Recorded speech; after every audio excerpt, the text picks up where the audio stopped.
developer ecosystem at General Motors. And I'm going to tell you a little journey that we've been on in bringing the connected vehicle to life. The title says here, the connected car is here. And it actually is here. It's outside there. I'll be talking a little bit about that demonstration that you should go take a look at with the new Cadillac ELR, which is the new Cadillac electric vehicle.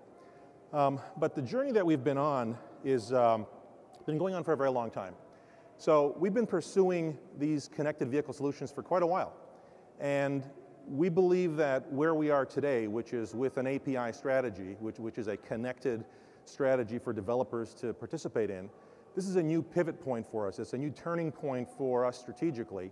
And while we've been on this journey for a very long time, this is a brand new journey that we're on. And it's very exciting. But I want to recap a little bit of the journey that we've been on. So, audience question here, participation. When do you think we began building a connected vehicle concept? Anybody, any ideas? Anybody? 10 years ago? So the last time I asked this question, it was in the UK, and they had never heard of OnStar there, and they thought it was 2 years ago.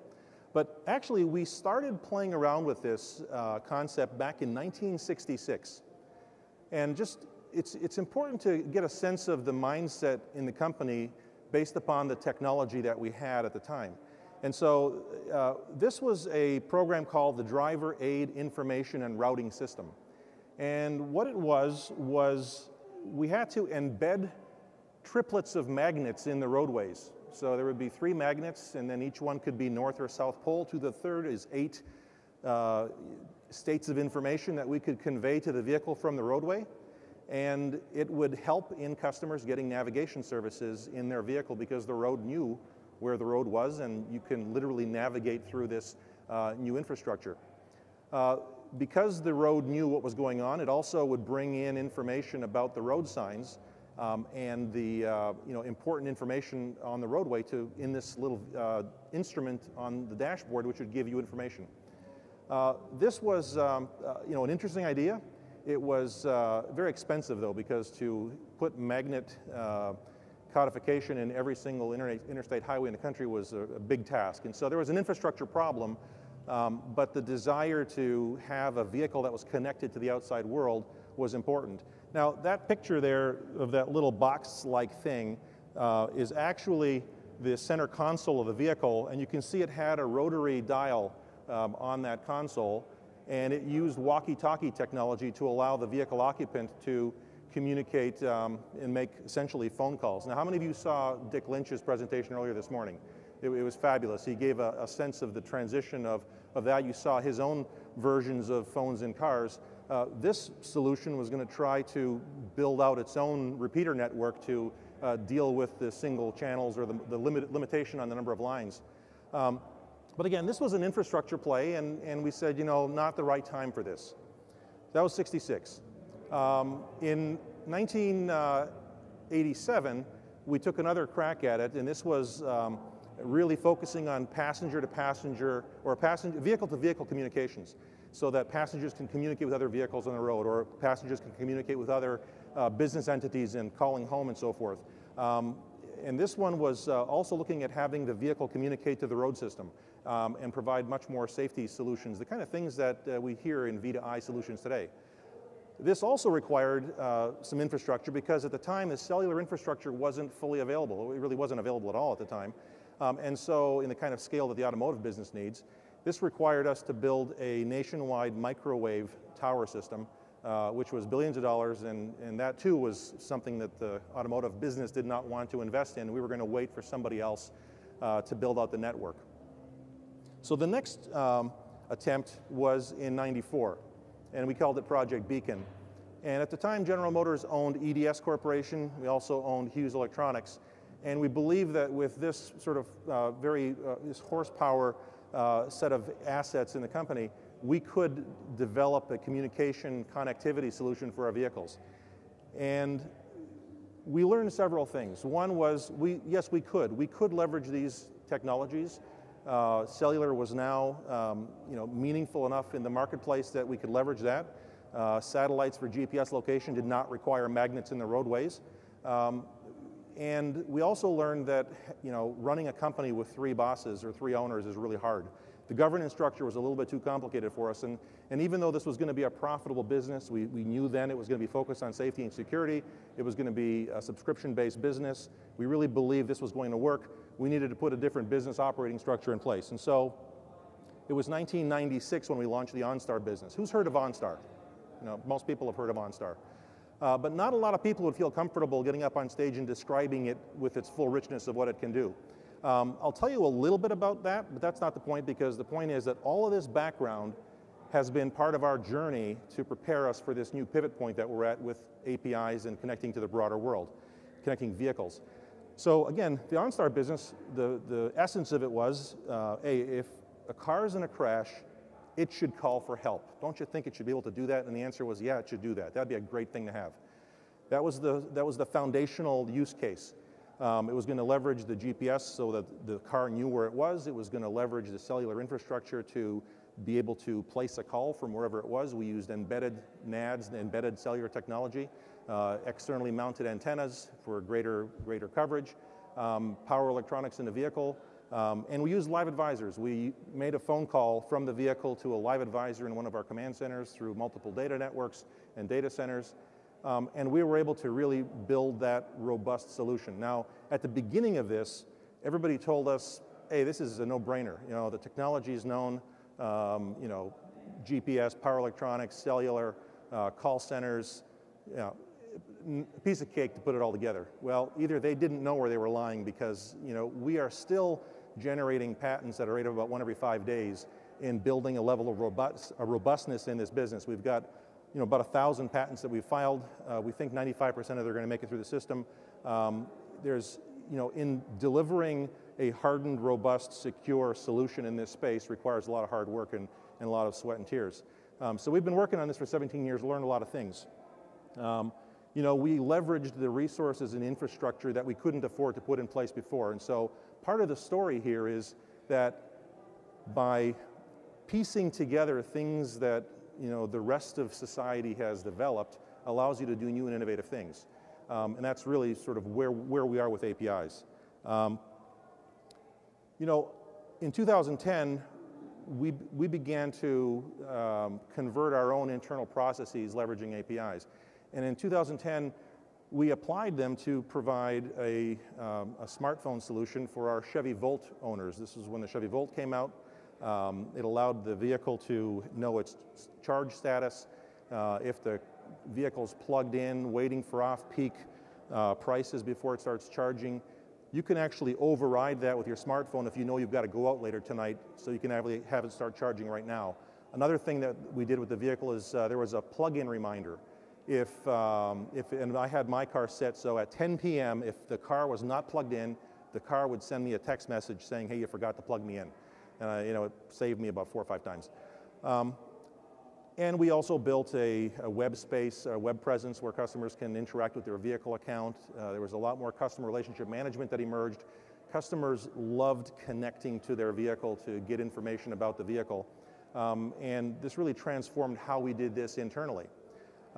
Since then, we've extended this remote link app to every vehicle that General Motors builds now. So you buy a GM vehicle and you get a remote link app that provides a tremendous level of engagement. Now, just as a pause, so what does this OnStar business mean? Well, we've got over 6 million customers. We have operations in the US, Canada, Mexico, just started in Mexico, and also a couple of years in China.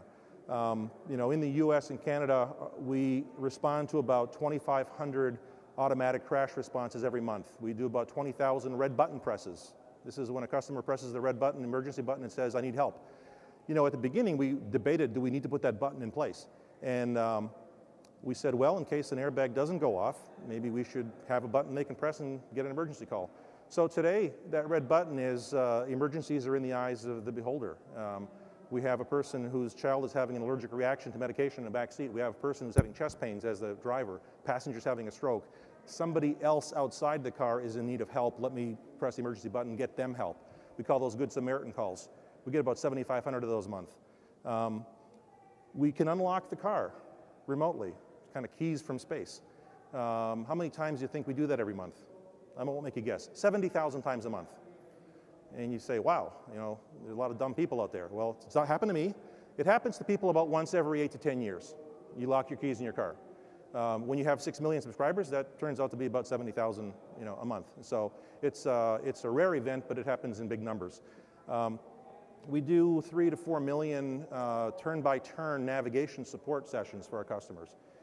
It's just there. Interesting, in China, our Chinese customers use the OnStar service 5 times more frequently than we do here in the US. And people have different perspectives on why that is. I personally believe it's just it's a brave new world, new roads, new drivers, too much confusion, and they just like to know that they're a button press away from getting help from somebody. Last point about the current service, vehicle diagnostic email. Early on, we knew that we could do a remote diagnostic check. So if you have a check engine light soon that comes on, you can have the advisor reach in, pull the data, interpret it, tell you what it means, whether it's nothing, and actually about 85% of the time it is, your gas cap is loose, you just tighten it. There's a federal law that says if there's emissions, vapor emission that's leaking, that's an engine problem. You need to take it to a dealer.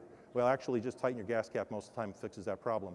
But our advisors can reach into the vehicle, pull the data, tell you what it is, and if it's really an issue, they can get you towing service if you need to. We said, well, why do we have to be the intermediary to tell a customer if something's wrong after it's wrong? Why don't we have the car tell you how it's doing? And so we have about 1,600 different diagnostic codes in the vehicle. We push that to our back office. It spits out an email that tells you how it's doing on a variety of parameters, and customers just love it. My wife actually hands it to me several times through the course of the year to address issues like oil changes and low tire pressure and so forth. So lots of interesting things that are possible with the connection that's in the vehicle. We've built this business, it's profitable. We're growing in different regions of the world. But that's just sort of an interesting stall point for us. The real issue is what do you do with that now? And we've, over the years, had a lot of developers and a lot of other companies saying, we would like to integrate the connection of your vehicle with our business. And we've always said, no, that's too scary. We don't want to do that. But a few of us really found that appealing and intriguing. And rather than us having to have all of our IT resources, change our systems to accommodate a small company here, a small company there, that'll never happen. We want to be able to have the customers do it themselves, and the answer, of course, is through APIs. So where we are today is we have 2 kinds of APIs in our vehicles. One is in-vehicle APIs, and we can actually download specific apps that are for vehicles, and those apps run in the vehicle. They access vehicle electronics and information. But the other kind is actually the very intriguing kind. It's the remote API, which allows other devices, other services, tablets, smartphones, company servers, to access our vehicles remotely. And these can be one-way connection or two-way. In other words, the vehicle can push up telemetry to the cloud and then have those APIs interact with that data in pseudo real time or in real time. Or it can be on demand, where I need to know right now something from the vehicle. Let me go pull that down. Now, all of the connectivity, all these calls go to our back office using industry standard security. All of the customer consent deals with OAuth processes, and we're very, very sort of picky about that consent process with vehicle connectivity. But the actual connection to the vehicle, that happens through our robust, hardened, secure, 17 years worth of running OnStar protocol. That process is how we do that. Now, with this capability, what does that allow us to do? Well, one thing is it allows us to open up the platform for third-party developers. And so, using Apigee's platform, we have a portal, developer.gm.com, that allows you to go explore, learn about the connections. One of the exciting things that we've done is we've participated in some hackathons over the course of this year. The first one we did was at CES in 2013, and I think we've done, I don't know, Tony, how many, about 6, 7 different hackathons over the course of this year, and more to come this year. And it's exciting to see the kind of thinking that comes from it. And so I'll give you a couple of examples. At one of these hackathons, the team that worked on it had a graphic artist that was on their team. And so they took all the vehicle telemetry and created an app that created a dancing set of graphs and charts on an iPad that represented your fuel-efficient driving. And so the more fuel-efficient you were driving, the better the graphics performed for you, or the colors, or the, it gamified your own behavior in a way that helped you learn what to do, how to corner, how to brake, how to coast a little further, not too hard on acceleration, not too hard on the deceleration. It basically takes some fun out of the driving. But it became a very visceral way to connect with fuel efficiency. That information on the graphic was mirror imaged, and then they put the iPad on the dashboard and used the windshield as a kind of makeshift head-up display so that they can have an app running from vehicle telemetry in real time. Pretty clever stuff. Another hackathon entry was unique in the context that everybody that was watching knew two things immediately. Number one, they knew that the team put almost zero effort into this hackathon, into this app, and really, by all rights, didn't deserve to win because it was no coding involved virtually. I mean, it's just a very little bit of coding. And the second thing that everybody realized was, wow, what a great idea that is. So here's what it was. On this particular one, it was an in-vehicle app, and you turn the car on, and there are two buttons on the screen. One button says work, and one button says personal. And what that is if this particular use of my vehicle is work-related, I press the work button. The vehicle now records mileage, fuel consumption, any other expenses that I'm eligible to get reimbursed for tax purposes. And if it's a personal use of the vehicle, it tabulates that personal. The vehicle will then send my email a tabulation of those expenses and help me with my business expenses and taxes. Great idea. And so got us thinking, well, why does it have to be buttons on the screen? Why can't it just be a voice prompt to turn the car on and ask me, is this work or personal? And just say it, Why does it have to be in the vehicle? Why can't that be an app and then use the remote APIs to access that and use an existing app that is tailored to a particular kind of an industry? Maybe, a company that provides apps for painters, want to schedule their jobs and your imagination is the limit on these things. You can customize and tailor these kinds of things because, our vehicles are part of people's lives. They're part of economic activity, and there's ways in which you can integrate that stuff. So another hackathon, again, these stories are fun because it gives you a glimpse of what somebody can do in a very short period of time. We did the TechCrunch Disrupt in New York City and also more recently in San Francisco. But the one in New York City was fun because there were about 860 participants in the hackathon. They broke up into, 180 teams or so.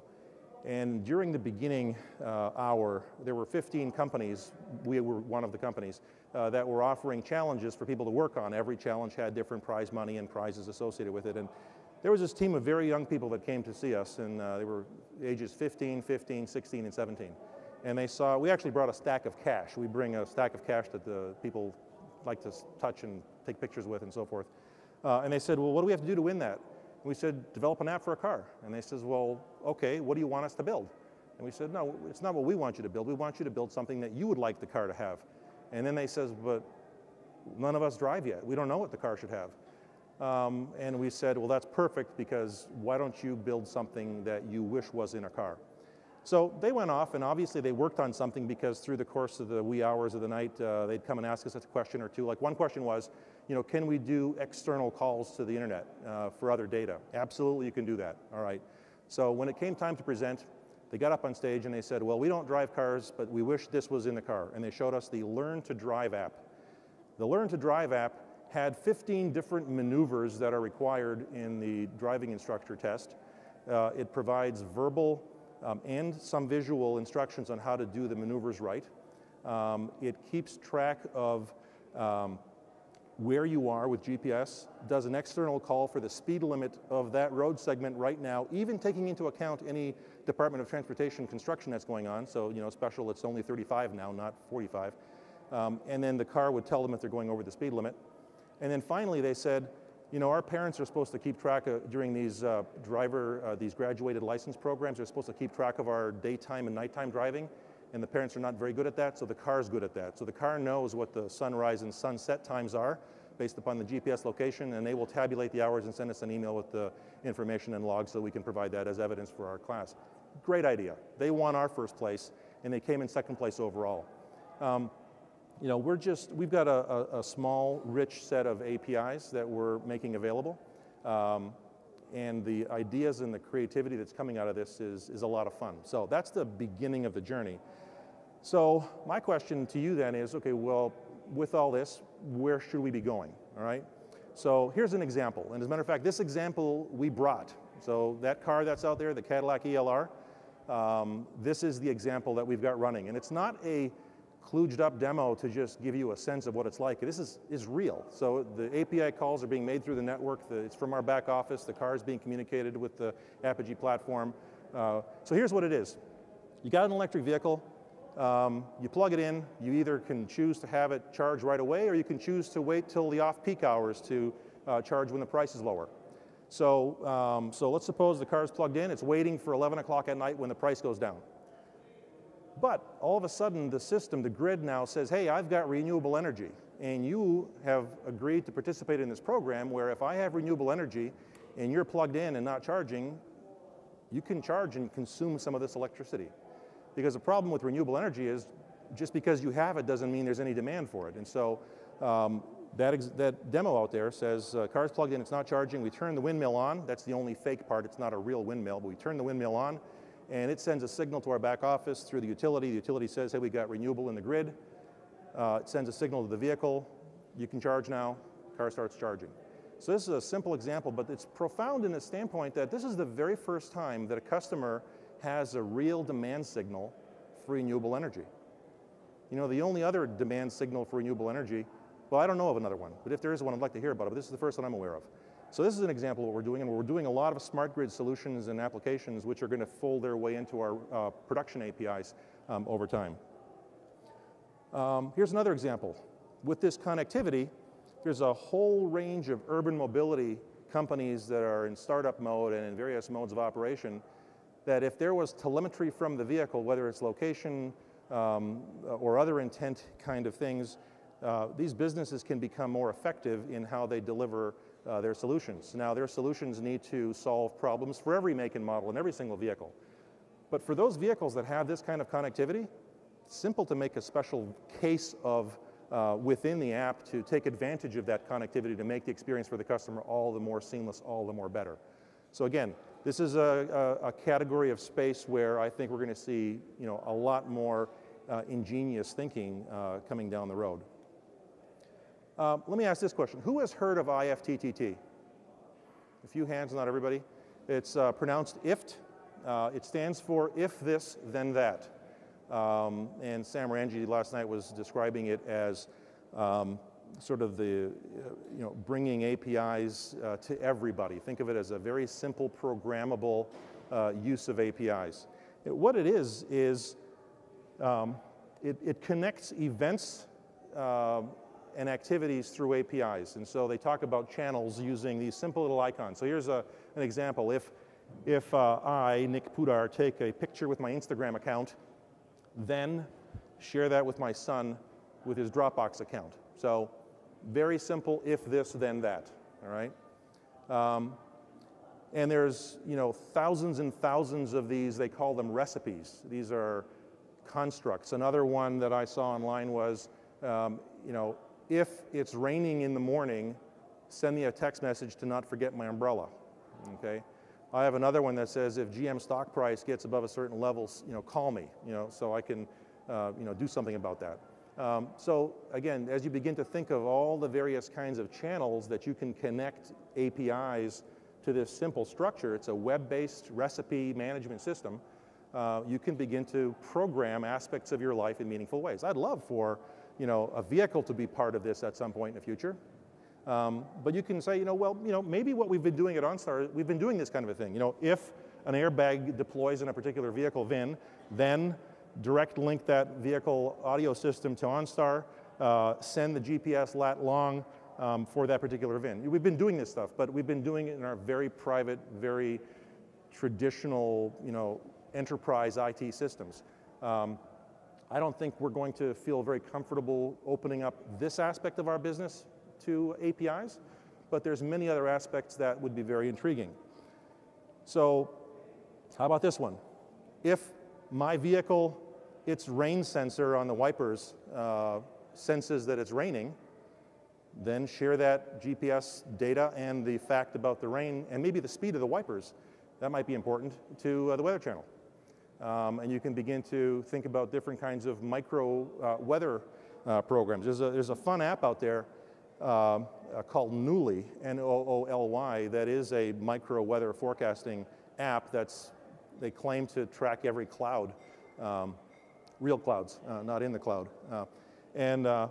So it's very intriguing. Now, how many of you are aware of Robert Scoble's book, The Age of Context? So there's a new book he just wrote called The Age of Context, where he gets into lots of examples of devices and services connecting to other devices and services and opening up new capabilities. I was telling the group last night, and Brian in the earlier presentation shared it. Our garage door broke, and I decided to get a new garage door and a new garage door opener, mainly because the garage door opener had a battery backup system. But I come to find out that it also had an app capability where I could open and close my garage door with my app, using simple APIs, and they've got a little gateway device that's connected up in the home to my router. That was pretty cool, but then after about 5 minutes of just contemplating what I had, I got a little frustrated and disappointed in it because I wanted it to do a lot more. I wanted it to be able to tell me if the garage door goes up and neither one of our cell phones are in the house, my wife's or my cell phone is in the house, that garage door shouldn't be going up. I want the garage door to send me a text message so that I can now figure out what's going on. I want more connectivity and more functionality as a result of the connectivity. And I think that companies are going to be challenged to, once they begin this journey, to very carefully listen to their customers, listen to those lead users, as as MIT professor has indicated. The lead users are the ones that are going to give you a sense of the kind of innovation you need to be focusing on. So where's this really taking us? I think there's much more that's possible. And again, in the context of what Robert Scoble talks about, the age of context, where context is very important, I like to think about intent engines. These are algorithms and software and API recipes that begin to figure out my intentions. And I can either program those and be very explicit about my intentions, or it can learn about my actual behavior and begin to take action on my behalf. And so, vehicle location has, a lot of implications in our lives. And I would love for that vehicle location and other telemetry to be able to interact with other aspects of my life, whether it is, my Google Calendar, my thermostat, the Nest thermostat at home, even medical physical fitness devices. I can't quite imagine that one yet, but it's coming and I know it's going to be there. But this is an obvious one. Based upon my proximity to home, I wanted to set the temperature to a comfort level, but I also want to add more intelligence based upon other family members, whether they're home or not. The possibilities become very, very intriguing. We have a lab where we test out a lot of this stuff. And one of the things that the guys in the lab did is they hooked up my vehicle. They always hook up my vehicle to stuff to test it on, One of them was this exact same thing. If the vehicle proximity to home is triggered, go do something. And so the thing that I had them do was, if I'm within 10 minutes of home, send my wife a text message. Because I like to call her to let her know I'm getting close to home. I have a very erratic home arrival time, and I just like to give her a heads up I'm coming home. So I said, let me automate this. And so when I'm within 10 minutes of home, the car sends a text message to her. She knows I'm coming. Now, I drive a company car, and company car drivers get to swap cars with each other. And this one time I'm actually traveling. I'm in San Francisco, and my wife calls me frantically. She says, "Where are you?" I said, "I'm in San Francisco." "Why?" She goes, "Because your car says you're coming home right now. What's going on?" And I'm thinking, I don't know. Actually, I traded cars with another manager, and he happens to live, and he drives right through that radius of 10 minutes. And so the car thought it was going home. So we got some rules and bugs and quirks to work out, but those are the things that are actually I find quite exciting. Here's another one. If Pam's car, my wife, if Pam's car gets below a quarter tank of fuel, send my phone a text message so that I can take care of that problem. Again, these are fun, simple, but obvious extensions of being able to connect our vehicle as a meaningful device in your life with other meaningful activities in your vehicle. Now, with all of this capability, there are things that we need to take into consideration. And You know, we think long and hard about these challenges because, you know, in our business, personal privacy is very important. The safety of the vehicle, driver distraction is important. There's a lot of things that we have to take into consideration. And when you think about solving problems or taking actions or meaningful interventions that are different, you know, people are either individuals, they're part of enterprises, or they're part of communities. And so these are the three key stakeholder groups that we are all part of as individuals. We're also part of those communities. And every one of these stakeholders has a set of concerns and a set of desires and needs that they have to solve for. And if you're going to be intervening in the broader system in any way, you know, you may be bumping up against these stakeholders' concerns and interests. So we can solve any individual stakeholders' issues very easily. As a matter of fact, it's also fairly simple to, you know, a little harder, but it can be done to solve the interaction of any two of these stakeholders. But when you're talking about an intersection of all three sets of issues and concerns, that's where the real, you know, creative thought needs to come out. And this isn't the answer. This is just sort of where I am, you know, today in 2013 in terms of the things that we need to be designing for. You know, I think about the individual. An individual wants privacy, absolute privacy that's completely in their control. They want confident access to the things that they expect to work for them. You know, for example, you know, when you get in your car, do you expect it to work? Of course you do, you know, and you expect it to work for the next 20 years. You turn it on, it just goes. Everything should work. This connectivity, you know, has some issues sometimes, and so we can't expect for a customer to be okay with stuff not working sometimes just because the technology is a little quirky. So confident access is a key component of making people very comfortable and confident that they can work with the things you're providing them. They also want transparent control. How about enterprise? Well, enterprise is very concerned about security, very concerned about being able to compete with their products and services with other companies, and they're also concerned about efficient operations. And I would say probably overriding all these things is probably buried in the security is the liability, concern of liability. And so we want to make sure that, you know, we're behaving to protect the business in a meaningful way. And sometimes to do these things means you have to do things that the individual may not like.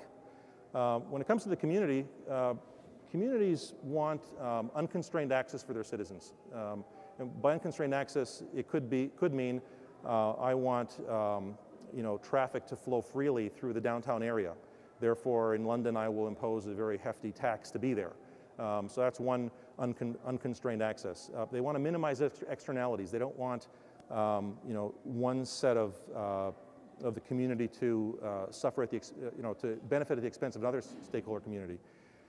It's the equity of access, and so solving all of this space in how you know, you need to think about all these different things as you're implementing APIs, because it may not be obvious what some of the side effects of your actions may be, and if those side effects sneak up on you, then others in a corporation may not feel very comfortable to want to pursue more activity with an API program. And so I'd say think really hard about the implications of side effects in the business.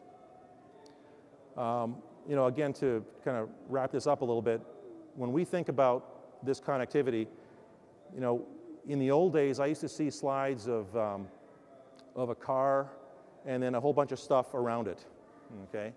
And that's the completely wrong way to think about it. As a matter of fact, in several presentations today, I saw a person in the center of a whole bunch of connected devices, and the car was one of them in several of the presentations. And I think that's the right framework. So what does it mean for us, General Motors Corporation? You know, we know that people want to have their digital lifestyle seamlessly work for them, seamlessly connect to the world for them. So we want the car to be part of that digital lifestyle. We want the digital lifestyle to be able to come into the car in a meaningful way. And it's guiding us on how we design the app frameworks for in the vehicles. It's guiding us in how we design the remote APIs so that other third-party developers and other companies can interact with their business models with ours. Obvious examples of fleet services, insurance companies, again, with all customer consent, can open up new value avenues for customers, for the other company, and for us. If we believe that if our vehicle is more attractive in the connected world. Our core business will benefit, but it'll also give us, a much faster pace of learning and implementing new ideas in this connected space. So this is a core strategy for us. And with that, I thank you, and we'll answer any questions about our journey along the way or kind of how we're pursuing this.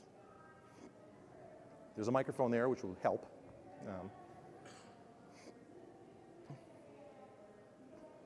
Anybody?